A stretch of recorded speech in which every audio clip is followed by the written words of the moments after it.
Trump ने कहा अब तक हॉर्मुज़ से 34 जहाज गुजरे। नाकेबंदी के बाद सबसे बड़ी संख्या। ट्रंप ने कहा बाकी देश नाकेबंदी में मदद करें। ट्रंप ने कहा है ईरान की नौसेना पूरी तरह तबाह। ईरान किसी तरह समझौता चाहता है। ट्रंप का बयान। जेडी वेंस ने ईरान में अच्छा काम किया। और अमेरिका के राष्ट्रपति डोनाल्ड ट्रंप ने कहा ईरान के साथ बातचीत अगले 2 दिन में फिर शुरू हो सकती है। इसके लिए पाकिस्तान सबसे ज्यादा संभावित जगह है। हालात तेजी से बदल रहे हैं, इसलिए बातचीत जल्द शुरू हो सकती है।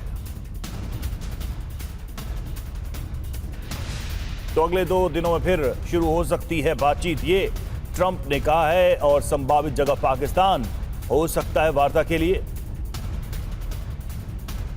हालात तेजी से बदल रहे हैं, इसलिए बातचीत जल्द शुरू हो सकती है।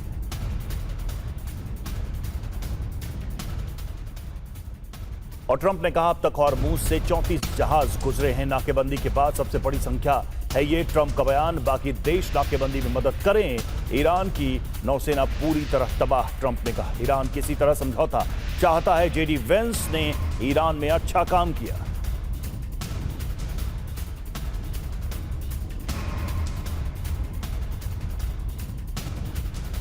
और नाकेबंदी को लेकर ईरान की बड़ी चेतावनी। ईरान के गृह मंत्री इस्कंदर मोमेनी ने चेतावनी दी है नाकेबंदी अमेरिका पर ही भारी पड़ेगी। ईरानी मंत्रालयों से समन्वय बनाने का मोमिन ने दिया निर्देश। रूस, मध्य एशिया और चीन के रास्ते व्यापार पर जोर।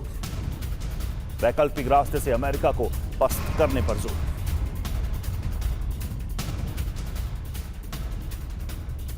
हॉर्मुज़ संकट के बीच व्हाइट हाउस का बड़ा बयान। नाकेबंदी से बचने के लिए 103 टैंकरों ने किया अमेरिका का रुख। अमेरिका से तेल लेने जा रहे हैं 103 खाली टैंकर। ईरानी बंदरगाह जाने से बच रहे हैं कई टैंकर्स।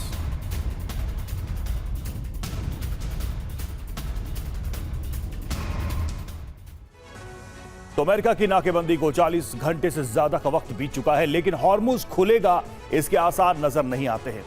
ईरान जहां अपनी जिद पर अड़ा है, तो वहीं डोनाल्ड ट्रंप के सामने सबसे बड़ी चुनौती हॉर्मुज़ स्ट्रेट में बिछा बारूद है, जिसे हटाना आसान नहीं। यही वजह है कि ट्रंप बार बार नेटो देशों से मदद मांग चुके हैं, लेकिन उन्हें निराशा के अलावा कुछ हाथ नहीं लगा। ऐसे में अब सुपर पावर ने खुद हॉर्मुज़ में बिछी ईरानी माइंस को हटाने का अभियान शुरू कर दिया है। लेकिन सवाल है कि क्या अमेरिका को इसमें कामयाबी मिलेगी या ये अमेरिका के वर्चस्व पर सबसे बड़ा धब्बा होगा। इस रिपोर्ट में जल्द हॉर्मुज़ से माइन हटाने का काम शुरू होगा, ताकि यहां से पहले की तरह बिना डरे जहाजों की आवाजाही हो सके। इसके लिए अमेरिका ने पैसिफिक से 2 माइन स्वीपर शिप्स को अरब सागर भेजा है।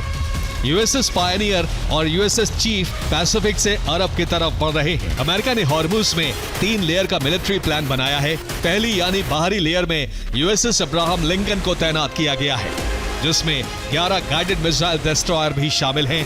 दूसरा यानी मध्य घेरा ओमान की खाड़ी के पास बनाया गया है, जिसमें अमेरिका के कुल 5 युद्धपोत लगाए गए हैं। इनका काम ईरानी मिसाइलों को रोकना होगा।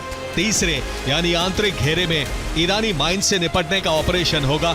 यहाँ माइन स्वीपर जहाज और हेलीकॉप्टर तैनात हैं। साथ ही पनडुब्बी से भी समंदर में नजर रखी जा रही। यूएसएस बुश 31 मार्च को अमेरिका के वर्जीनिया से चला था, जहां से इसे भूमध्य सागर और लाल सागर से होते हुए अरब पहुंचना था। लेकिन अब ये अफ्रीका से होते हुए अरब पहुंचने वाला है, जो बेहद लंबा रास्ता है। इसकी वजह यमन में मौजूद हूती का खतरा माना जा रहा है, जो लाल सागर में यूएसएस बुश पर हमला कर सकता है।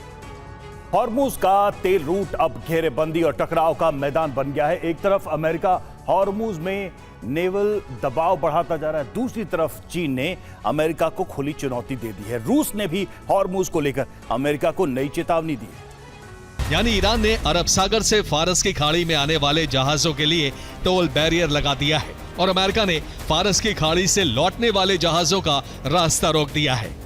अमेरिका और ईरान की इस घेराबंदी के बीच दुनिया के तेल सप्लाई का 5वां हिस्सा रुका हुआ है।